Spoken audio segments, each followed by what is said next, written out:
And welcome back to Let's Play Paper Mario the Thousand Year Door. Last time we got shot to the moon and entered the X-Naut base, which looks really trippy by the way. This time we are going to infiltrate the base. So I don't know how that counted as a spin jump, but I'm not complaining. Yeah, sometimes the spin jump is a little bit weird when it comes to first strikes. So 4 times 4. So yeah, we'll be able to finish off this X-Naut next turn. I was just doing math in my head. There we go. Especially now because we got the super guard. I'm not sure how many of these fights I'm actually going to show. I might try to avoid some of them. And I am going to show the toughest enemy in the game, by the way. At least in the main story. The toughest enemy in the game is actually, or in the main story, is kind of a troll more than an actual legit enemy. But it can be really nasty if you mess up. This is a memorization puzzle. If you have played Undertale, you should have no problem with this. That one always throws me off. It's the weirdest thing. For some reason, I'm usually good at this kind of puzzle, except the one in Undertale, the leaf puzzle at the very beginning. I always screw that up. I have no clue why. I just cannot get that one down. Elevator key. As we have learned, green means the elevator is working, so. And yes, we're Waluigi, and I will not hear any objections. Because why not be Waluigi? Okay. Down here we actually have regular X-Nauts, which feels very anticlimactic at this point. But of course you do have the other enemies too. So,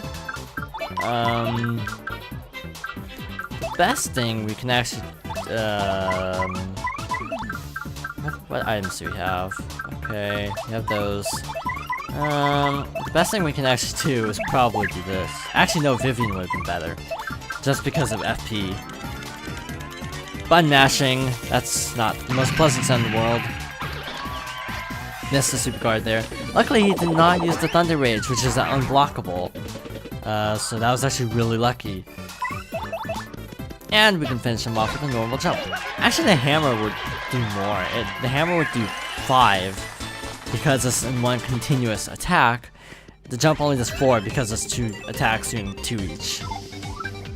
In this door, on sub-level 1, we can't do anything here yet because we don't have a gear. Okay, backing up, I'll have to remember this room for later. You really have to keep everything straight is the hard part. Oh shoot, we can't even do sub-level 1 yet, apparently. Luckily for us, that was easy. So the best course of action, which we're actually showing this time, is to use Vivian, because all enemies. Thus, as a result, after this battle, I am going to equip a different badge. I'm going to equip the Flower Saver P, because we are using a lot of FP, specifically the partners. Mario himself is not getting a whole lot of attacks in, to be honest, at this point. Also, these badges are good, but they also are really bad for LPs because it just slows down everything. I guess equip that and maybe let's see, what else can I equip? Maybe the Super Peel, just for fun. But yeah, we can't actually do anything more on sub-level 1 for now, so we'll actually have to come back later. Now, I know I've said in the past I know this game really well. Again, everything past chapter 5 tends to be kind of a blur. So, just FYI, my memory of everything past chapter 5 is not the best. This room should look familiar. One thing you can do is just use the tail. Oh, I did not know the potion actually be counted as a first strike. And that does inflict the burns, that's not good. So, power jump. I think they have 7 HP. No, they have more than that. They have 10 probably. That would make sense because, oh, 9. That's right. Basically, they're like mage X-Nauts. That's like the best way I can come up with to describe them, Mage X-Nauts, because they basically attack with like status effects and stuff. They have no defense though, so that's good. And we will be utilizing that because Goombella does 6 damage exactly. Yeah, damage numbers are one of the main things that you have to really be cognizant of in this game. And if you can get that down, the game is pretty straightforward. It's a little bit tricky, like memorizing all this stuff though, to be honest. In here, we have another tile puzzle, except it's a little bit different because, actually this one's also kind of like the one in Undertale. Basically, they tell you the route in the background. They don't spell out for you. I seem to causing a blind display one time that had a really hard time figuring out where to go. Or was that? No, that was the next floor room. Because there's another one. We might as well fight this guy. We're like almost at a level. Might as well. Rune Powder, I think, dazes enemies? I'm not sure. In any case, it's not good that he has it. We are gonna try a slightly risky strategy because it all depends on if I can pull this off. I'm going to try a multi-bounce, which I'm not good at multi-bounces, to be honest. There we go, done. I don't know if that was a cap or if I missed it, because Paper Mario I know has caps. I don't know if this game does. I feel like I always got the same amount of multi-bounces, so I think it might be capped. So, okay, doing math again. 6. Actually, I don't need to do it this time because it's clearly FP that's behind. Your end level for the final boss should probably be around level 25. Between 25 and 30, I think, would be a good place to end the game on. Just FYI. Low level runs are really feasible though. Ow. There we go. Okay. There we don't go. Again, I'm going to try the risky move and actually power bounce again, or multi-bonk, as it's called when Goombella does it. Goombario also had multi-bonk, if you might remember. Yeah, I can't tell if I missed timing or if that was just a limit because I KO'd him so fast. Yeah, I'm not sure how power bounces work in this game. So that room had the gear, but we can't actually get the gear from this level. So we actually have to approach from this side. We are going to ignore that guy because we don't have to fight him. Okay, in here, down that grate, we actually get the gear, but we don't want to go there yet. Instead, we want to pick up star piece number 99.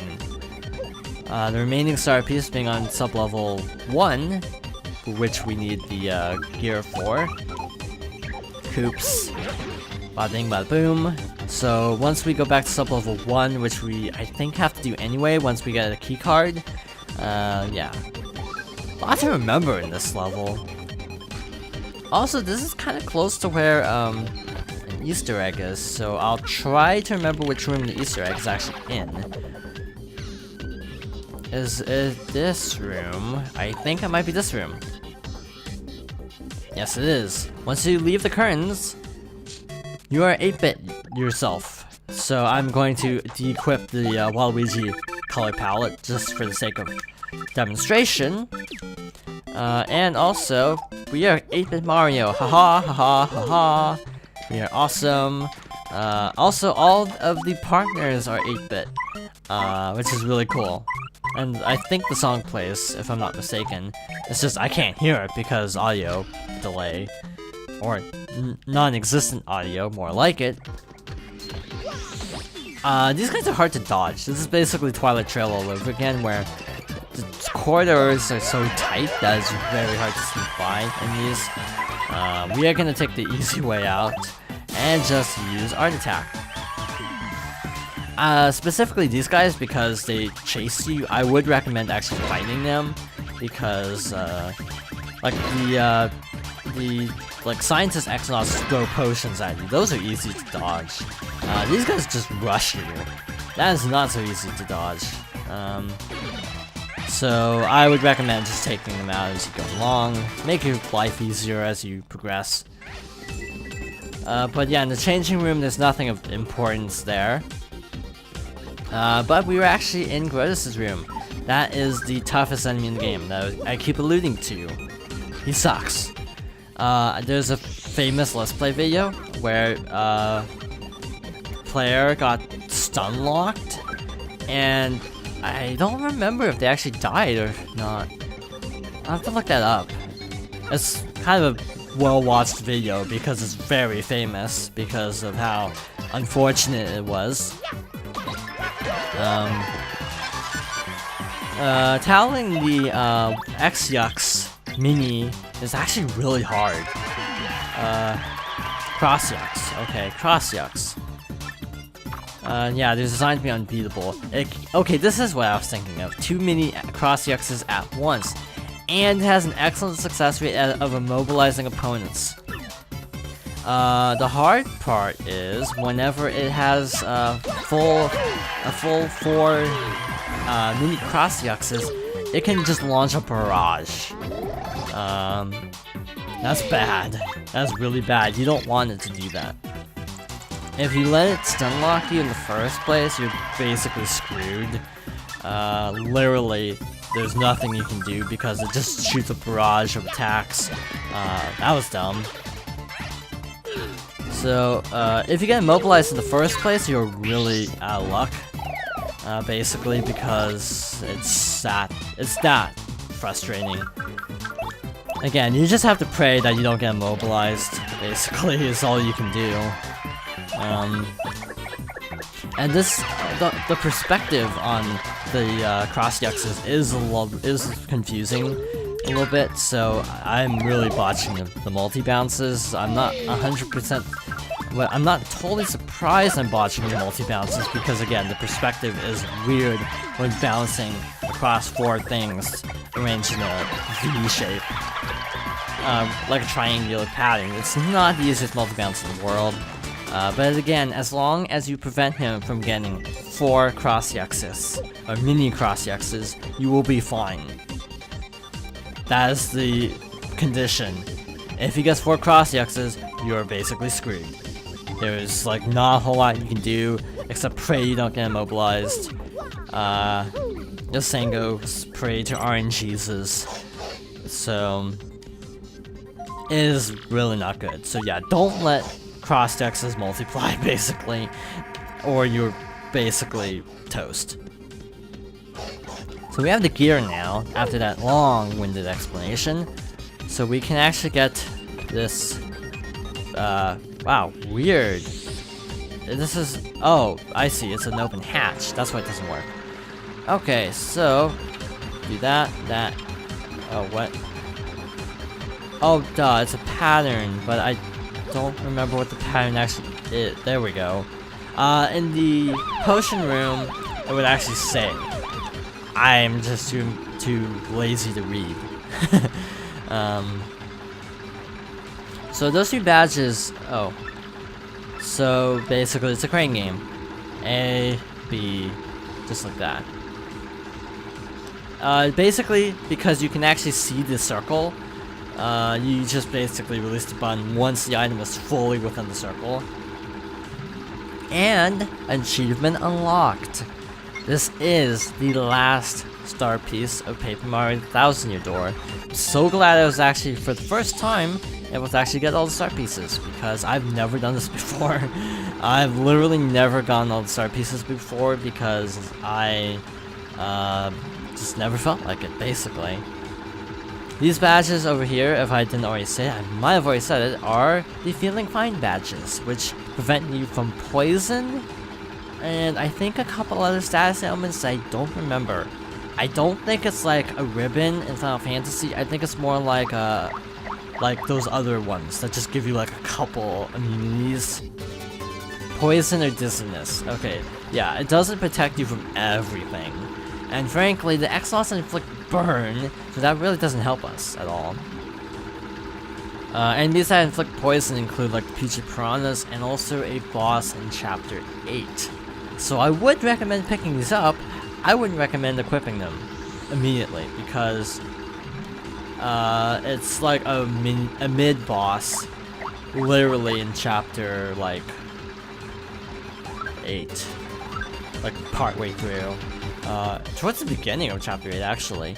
It's like a boss gauntlet in that chapter. It's fun. It's definitely better than this chapter, not gonna lie. Whoops. I forgot what the password was. So I guess we have to actually go down. I don't know why I don't remember the password. I think I'd remember that. Actually, wasn't there another door in sub-level 1 that we didn't go into? I'm trying to remember. Yeah, I thought... Oh yeah, the keycard might be for this door. Oh, wait a minute. Wait, you are thinking it. Yeah, I think where we have to go is to basically get the password from the X-Naut laboratory. And then basically go in and get the key in that room. And then we can actually go to another sub-level and get to use the keycard elsewhere. And actually, I just googled it, and I know what it is. The password is in the laboratory with the X-Naut. I just forgot to look it up. So this is the wrong sub-level. I think. This is sub-level 2. Well, this is falling apart very fast. Okay.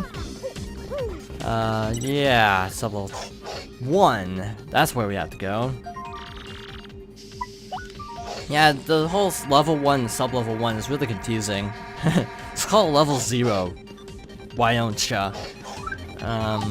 Yeah, the password is always fixed, and it is in that room, so just for the sake of time, wait a minute. Oh, there we go. Over here. 0, 1, 4, 0, 2, 9. That seems awfully short. That's what it says. Access code accepted. Hey, hey, hey, it worked. In this room is another swamp. If you remember the last swamp, that actually kind of took a little while, so we are actually going to save this for next time. So thank you for watching, and I hope you join me next time for more Paper Mario: The Thousand Year Door.